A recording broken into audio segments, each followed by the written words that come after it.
말씀 히브리서 11장 6절 말씀. 제목 기쁨을 잃어버린 성도. 말씀 요약. 신앙생활을 오래 할수록 기쁨이 더 깊어질 것 같지만 오히려 처음 예수님을 만났을 때의 감격과 기쁨을 잃어버리고 의무감만 남은 성도들이 있습니다. 그러나 기쁨을 잃어버린 가장 근본적인 이유는 환경이 어려워서가 아니라 하나님을 향한 믿음이 약해졌기 때문입니다. 첫째, 잃어버린 기쁨은 하나님의 임재를 경험할 때입니다. 기쁨은 문제가 해결되거나 환경이 좋아질 때 생기는 것이 아닙니다. 하나님께서 지금도 살아계시며 나와 함께 하신다는 믿음에서 시작됩니다. 에녹은 특별한 업적 때문이 아니라 하나님과 동행함으로 하나님을 기쁘시게 했습니다. 우리도 삶의 자리에서 하나님이 함께 하심을 의식하며 살아갈 때 잃어버린 기쁨을 회복할 수 있습니다. 둘째, 감정보다 믿음으로 반응해야 합니다. 믿음은 감정이 아니라 하나님의 말씀 위에 세워져야 합니다. 때로는 기도에도 감동이 없고 예배 가운데 특별한 은혜가 느껴지지 않을 수 있습니다.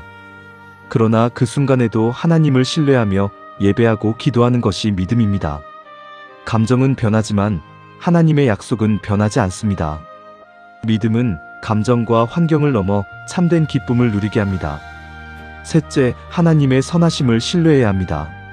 하나님은 자신을 찾는 자들에게 상 주시는 분이십니다. 그러나 성도에게 주어지는 최고의 상급은 세상의 복이 아니라 하나님 자신입니다. 하박국 선지자는 모든 것이 무너진 상황에서도 하나님으로 말미암아 기뻐했습니다. 하나님이 나의 기업이시고 상급이심을 믿을 때 우리는 환경을 초월하는 참된 기쁨을 누릴 수 있습니다. 기쁨은 문제가 해결될 때 회복되는 것이 아니라 하나님을 다시 바라볼 때 회복됩니다. 하나님의 임재를 믿고 감정보다 믿음으로 반응하며 하나님의 선하심을 신뢰할 때 잃어버린 기쁨은 다시 회복될 것입니다. 함께 나누는 질문. 1. 예수님을 처음 믿었을 때와 비교해 볼 때 지금 나의 신앙생활은 어떠합니까? 처음 예수님을 만났을 때는 모든 것이 감격이었습니다. 예배만 드려도 눈물이 났고 말씀 한 구절에도 마음이 뜨거워졌습니다. 기도하는 것 자체가 기쁨이었고 주님이 나를 사랑하신다는 사실만으로도 행복했습니다. 하지만 시간이 흐르면서 신앙이 습관이 되고 예배가 의무처럼 느껴질 때가 있었습니다. 하나님보다 문제를 더 크게 바라보고 은혜보다 현실의 무게에 눌려 살았던 순간들도 있었습니다.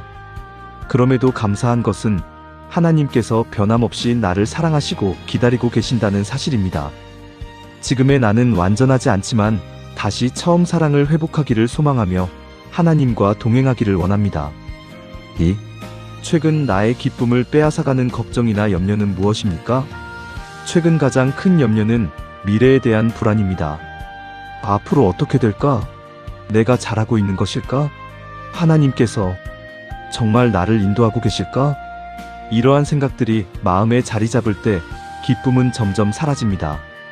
그러나 돌이켜보면 지금까지 나를 지켜주신 분도 하나님이셨고 넘어질 때마다 다시 일으켜주신 분도 하나님이셨습니다.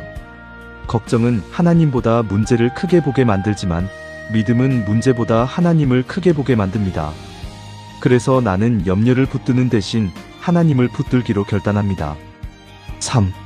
이번 한 주 하나님 안에서 기쁨을 회복하기 위해 실천하고 싶은 것은 무엇입니까?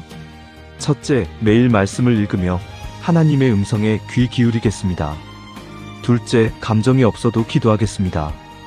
느낌이 없더라도 하나님은 여전히 들으시고 역사하심을 믿겠습니다. 셋째, 작은 감사 제목을 매일 기록하겠습니다. 넷째, 하루 중 몇 번이라도 멈추어 주님, 지금도 저와 함께 계심을 믿습니다. 라고 고백하겠습니다. 무엇보다 하나님을 축복의 수단이 아니라 나의 가장 큰 기쁨과 상급으로 바라보겠습니다. 그때 잃어버렸던 기쁨은 다시 회복될 것이며 환경이 아닌 하나님으로 인해 기뻐하는 삶을 살게 될 것입니다. 함께 드리는 기도. 사랑의 하나님 아버지, 우리를 구원하시고 하나님의 자녀 삼아주심에 감사드립니다. 신앙생활 가운데 처음 가졌던 감사와 기쁨을 회복하게 하시고 환경보다 하나님을 바라보는 믿음을 허락하여 주옵소서. 언제나 우리와 함께 하시는 하나님의 임재를 경험하게 하시고 감정이 아니라 말씀과 믿음 위에 굳게 서게 하옵소서. 어떤 형편과 상황 속에서도 하나님의 선하심을 신뢰하며 하나님으로 말미암아 기뻐하는 삶을 살게 하옵소서. 우리의 참된 기쁨과 소망이 되시는 예수 그리스도의 이름으로 기도드립니다. 아멘.